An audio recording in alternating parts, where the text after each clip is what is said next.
Transforming people, transforming cities. Manor Mission Church invites you to The Gospel Transforms Life, featuring host Reverend Ebenezer and the wife went to a restaurant.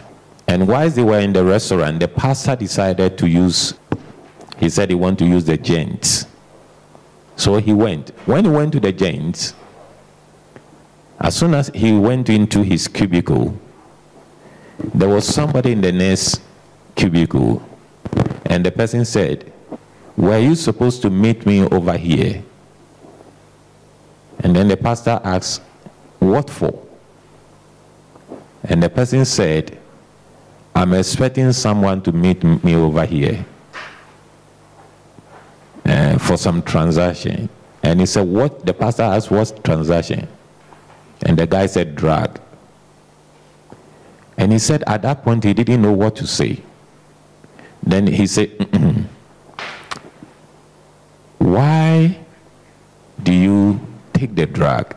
Do you take them or you sell them? By the way, I have something I can offer you which is better than the drug." And the gentleman said, "I would like to know what you can offer me."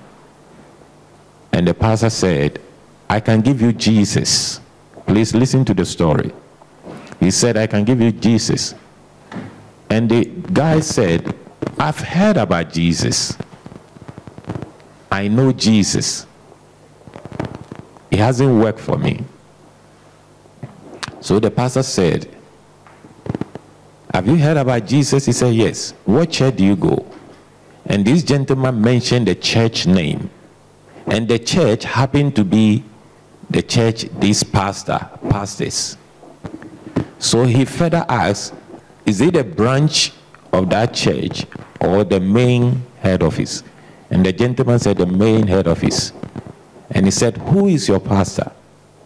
And he mentioned the pastor's name.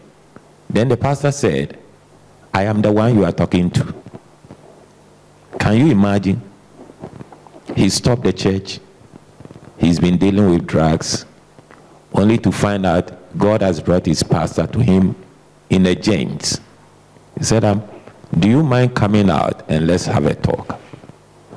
So he finished what he would do, and he came out, washed his hands, and wait for the gentleman. The gentleman came out, and he took him to the restaurant, sat down with him and the wife.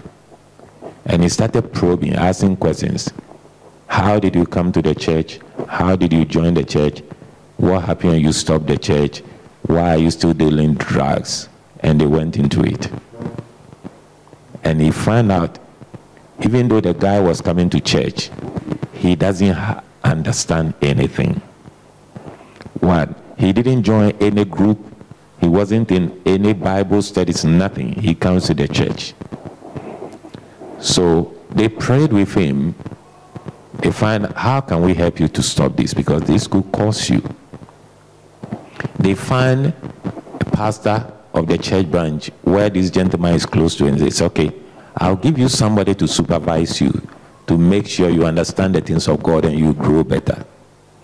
Do you know that with the help and the willingness of this man was able to bounce back, become a strong Christian, and help the church to be able to assist other people in the church who are on drugs, because he's a drug dealer. He knows the people.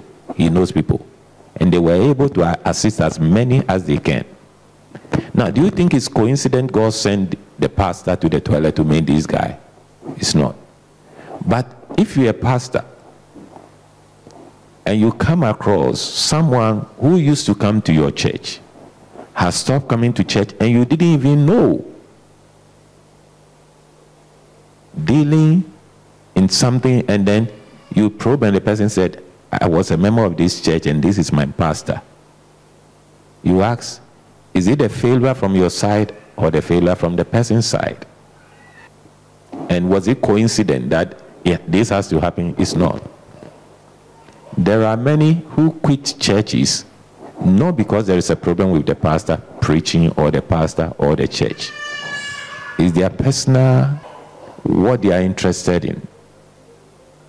You know, the disciples said, we thought, when we saw Jesus, we all followed him because we thought he's the Messiah. But somehow they were discouraged because what they were thinking, the reason why they were following him wasn't happening. It's the same.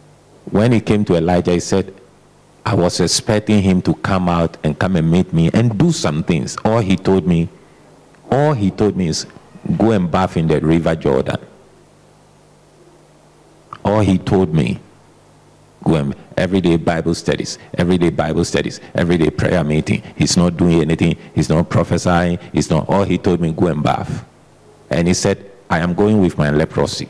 It took one of the servants said, if the man of God has asked you to do something crazy, would you have done it? All he said is go and bath in the Jordan. You go and do it and see what will happen. He reluctantly went to do it, and his skin was clean.